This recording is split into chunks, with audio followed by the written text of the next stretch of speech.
On the border of Portugal and Spain lies Camino de Hierro, a 17-kilometer hike that was once abandoned for years, but once stood as an engineering marvel at the time, connecting the cities of Porto and Salamanca. Today, it's been brought back to life, featuring 20 tunnels and 10 metal bridges carved through cliffs above the Douro River. It's easily one of the most breathtaking hikes I've done in a while, but there's a reason I wouldn't do it twice.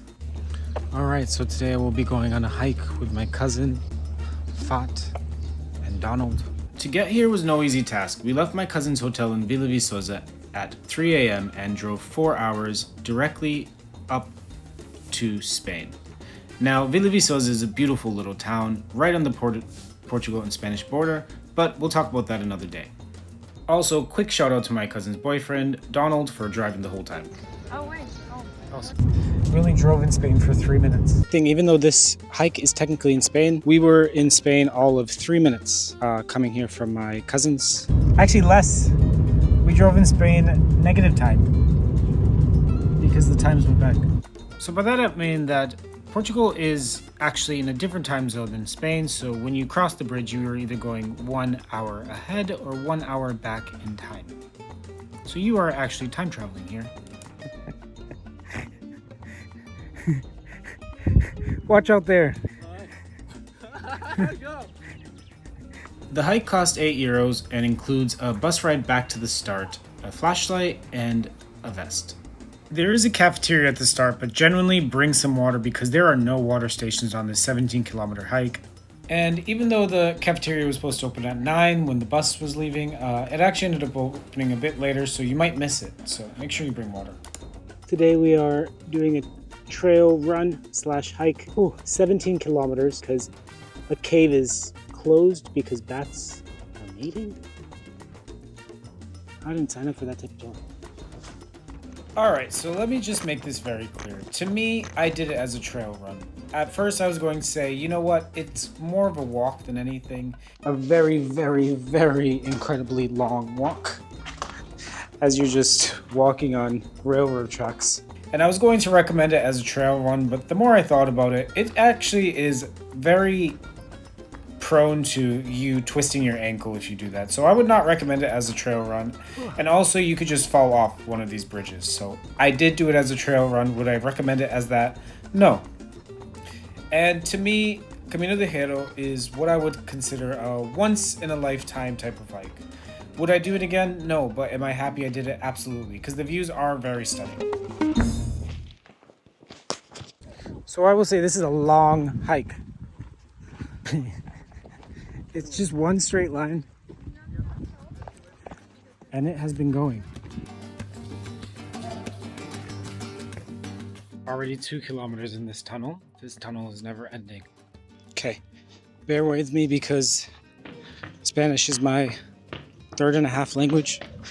So from what I heard, this bridge was known as an engineering marvel at the time because they built it in a very short amount of time. Don't remember the span, but it was connecting Porto to Salamanca.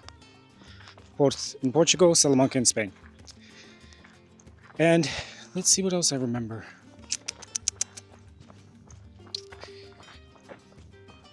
There was other things, but I forgot.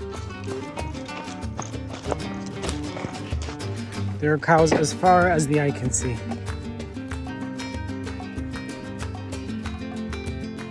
I mean, I guess it did work. You guys are here now, right?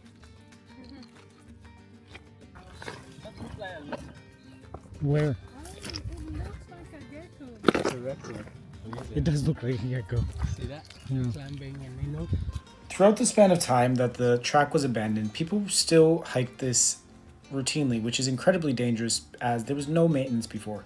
Actually, if you even look at this hike on Komoot, it shows this entire hike going 40 kilometers. So essentially you go all the way to the end and all the way back on this track, which would be just madness. I can't even believe that that is the original hike if they didn't have this shuttle that brought you back. Not to mention that my cousin Lena said that she knows this hike from like the Scouts, which is kind of, yeah, it's like, like kids camping in Portugal. Imagine a bunch of kids doing a 17-kilometer hike and just walking right back. Looks like the train is coming. Thought that was the whole thing, that it was not going anymore. Now we gotta worry about a train.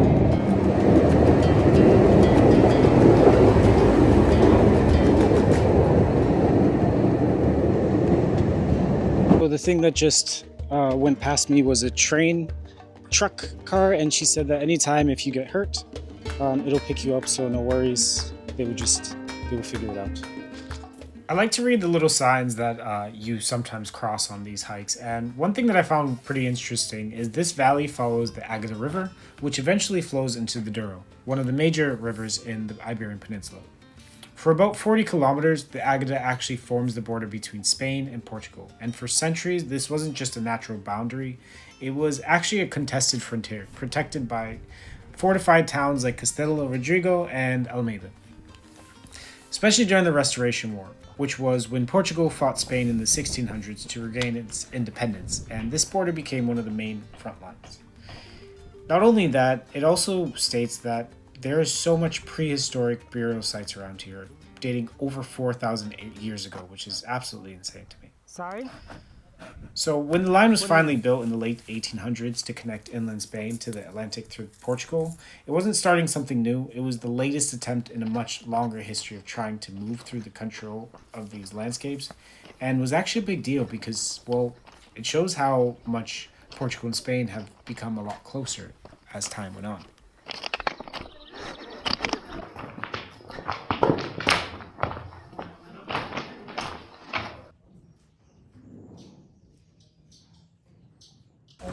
So for today, this tunnel is closed because of bat mating season.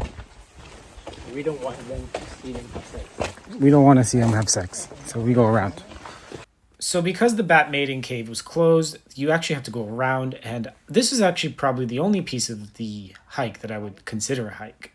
The lady in the beginning said this was her favorite part of the entire thing, and I would definitely have to agree. It was the most different since you left the railways. We are on kilometer 8. It's the world's longest walk. Okay, I'm just going to say one quick grievance. As there are staff working on this thing, I didn't understand why there wasn't at least one water station on the entire hike. As there were so many people working there, it wouldn't have been the worst thing to just have, some water somewhere. It's more an observation than a grievance. It's just that, like, in the summer, Spain is scorching hot. I could see this being very dangerous as it took a very long time. Like 1.5 liters of water was definitely not enough. But I understand it's a hike, so you need to be prepared. It's one of those things that if I didn't pay the €8 in the beginning, I wouldn't expect anything. But since I did, and there's so much staff in the beginning, it makes you feel like there would be something like that. I don't float the bread. I'm dying. Okay, so my cousin gave me this advice. Bread and sardines. It is actually walnut pumpkin bread and spicy sardines from Lidl. We use our hands because we're on a hike and we use the post. Here you go. Thought this is your side. How's it taste? Good? I mean, everything is good now. Okay. Oh, 13 is a good tunnel. We still have at least 3 more kilometers. Just that way. Final tunnel. I mean, it's a nice hike. I don't know if I would do it again, but it was fun. I wouldn't even necessarily classify it as easy if, you're someone that twists your ankle a lot. Okay, so we thought the last tunnel was long. This tunnel, I can't even see the other side. So as sure as anything, all things eventually end, and this hike did. 4 hours and 45 minutes. That was the total time. Do I recommend it to people? I would say yes, if you are in the area and you like abandoned railways and this type of thing. I think it's really cool to see just how intense this landscape is.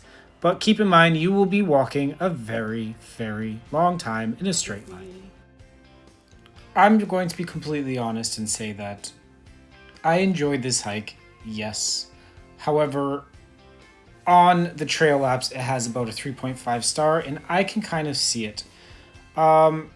for the amount of money they get from everyone giving €8 to take the bus, there was not much maintenance at all, and there could have been some more maintenance done on the track. And also, one thing I really, my last grievance would be that the restaurant did not take card at all, was cash only. And also there was even signs in the bathroom that said like bathrooms are only for customers only. And that was the only place that you could get water on this entire thing, which I thought was a bit cruel. I didn't like that. I thought, even worst case scenario, you should at least let people take tap water from the bathrooms. But that's my opinion. Anyway, I wanted to give a hike review. Luckily for me, I at least had €1 in my pocket, so I got a coffee for like €1.30, and I made that thing last because we had to wait for Lena and Donald for a bit of time, so it was a customer only place, so we really tried to make those coffees go as long as possible.